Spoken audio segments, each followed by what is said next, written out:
Clothing business ஆரம்பிக்கணும் அப்படின்னா கண்டிப்பா ஒரு 2 lakh plus இன்வெஸ்ட்மெண்ட் இல்லைன்னா ஜம்ப் பண்ண வேணாம். கிளாத்திங் வரும்போது நம்மளோட இன்வெஸ்ட்மெண்ட் ரொம்பவே அதிகமா போகும்.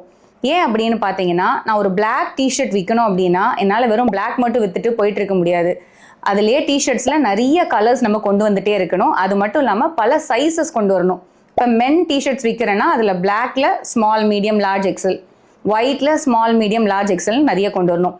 அதில் டிசைன்ஸ் கொண்டு வர ஆரம்பிச்சிட்டோம்னா ஏகப்பட்ட இன்வென்ட்ரியை நம்ம ஸ்டாக் பண்ணி வைக்கணும். எடுத்ததுமே ஹியூஜான 2 lakh plus இன்வெஸ்ட்மெண்ட் வந்துட்டு ஆன்லைன் ஸ்டோருக்கு தேவைப்படாது.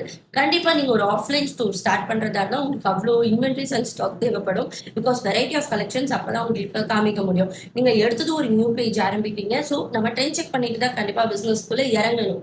ஸோ நீங்க ட்ரெண்ட் செக் பண்ணணும். ரீல்ஸ் ஸ்க்ரோல் பண்றதை பார்த்தாலே தெரியும். இப்போ சல்வா சூட்ஸ்ல ட்ரெண்ட்ல இருக்கா, இல்ல வந்து மேக்ஸைஸ் ட்ரெண்ட்ல இருக்கா, க்ராப் டாப்ஸா, பீப்புள்ஸ் எது ரொம்ப ஜாஸ்தியா லைக் பண்ணாங்க. சல்வா சூட்ஸை விட எங்களுக்கு மேக்ஸைஸ் அதிகமா போகும். ஸோ அந்த மாதிரி ஒவ்வொருத்தவங்களுக்கு ஒவ்வொரு மாதிரி இருக்கும். ஸோ நீங்க ஃபர்ஸ்ட் உங்களுக்கு என்ன செட் ஆகுதுன்னு சொல்லி நீங்க செக் பண்ணணும்.